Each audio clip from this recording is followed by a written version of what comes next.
ગુજરાતમાં જ્યારથી આમ આદમી પાર્ટીને વિસાવદરના ખેડૂતોએ આશીર્વાદ આપી અને ચૂંટણી જીતાડી, ભાજપના આખા મંત્રીમંડળ, આખી સરકાર, બુટલેગર, માફિયા બધા જ લોકોએ વિસાવદરમાં પ્રચાર કર્યો, તેમ છતાંય ભૂંડામાં ભૂંડી રીતે ઐતિહાસિક રીતે પરાજય મળ્યો. ત્યારબાદ ભાજપ પાર્ટી ઉશ્કેરાઈ ગઈ છે, ગુસ્સામાં છે. આમ આદમી પાર્ટી અને મારા પ્રત્યે એમનો ગુસ્સો છે. હું ધારાસભ્ય બન્યા પછી હજુ તો મારે 1 વર્ષ પણ નથી થયું, તેમ છતાંય હું જ્યાં જનસભાઓમાં જાઉં છું ત્યાં માણસો મોકલીને ષડયંત્ર કરી, કાવતરા કરી અને અમારી જનસભાઓની અંદર ન્યુસન્સ ઊભું કરવાની કોશિશ બીજેપી દ્વારા થઈ રહી છે. આ યોગ્ય બાબત નથી.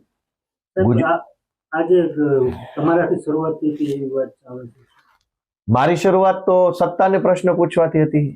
સત્તા સામે હિંમત બતાવી હતી મેં. આ તો નામર્દ માણસો છે. આ લોકોમાં તો કોઈ હિંમત નથી. ભાઈ, તમારે જૂતું મારવું છે તો જાઓ વિધાનસભામાં, ગાંધીનગરમાં જઈને સત્તામાં બેઠેલા માણસને પૂછો, જાઓ એની સામે તમારી મર્દાનગી બતાવો. વિરોધ પક્ષના ધારાસભ્યની સભામાં આવીને કાંડ કરવામાં શું મર્દાનગી છે?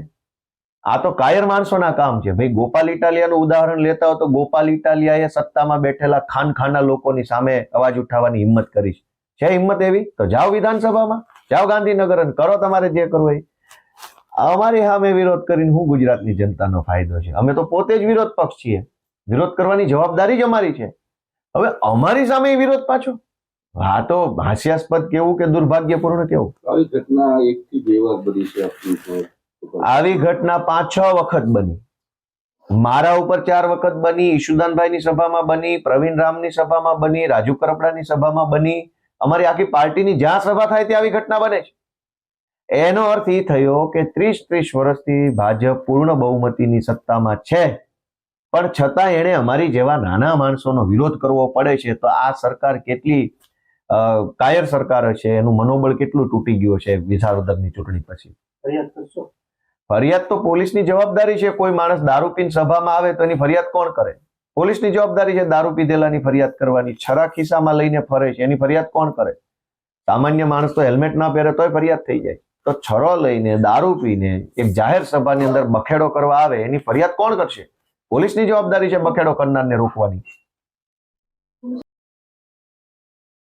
ઉપર દિલ્હીમાં વારંવાર કાળી સહી નાખવી અને જૂતા ફેંકવાના બનાવો પણ બન્યા છે.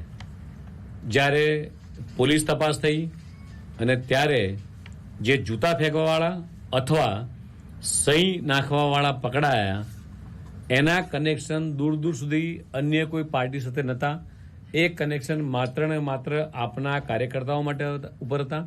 સસ્તી પ્રસિદ્ધિ મેળવવા માટે આ કેજરીવાલ એન્ડ કંપની એ સતત આ પ્રકારના ગુન્ય કૃત્યો એ ચલાવી રહી છે. એ મીડિયાના મિત્રોને પણ હવે ખ્યાલ આવ્યો છે. એટલે મીડિયાના મિત્રો પણ હવે આપના નેતાઓને માટે તમામ મીડિયાના મિત્રોનો પણ આભાર માનું છું કે તમે જૂઠાણને પારખી ચૂક્યા છો અને જૂઠાણને તમે પોતે પણ એ જાકારો આપી રહ્યા છો. એટલે એને ફરીથી પ્રસિદ્ધિ મેળવવા માટે જાતે ને જાતે જ એ પોતે પોતાના કાર્યકર્તાઓના માધ્યમથી એ જૂતા ફેંકાઈ અને કેજરીવાલ એન્ડ કંપની આ પ્રકારના ગુન્ય કૃત્ય કરીને મીડિયામાં દેખાવાનો પ્રયાસ કરી રહી છે. સાહેબ, વડોદરાના 5 MLA સંકલન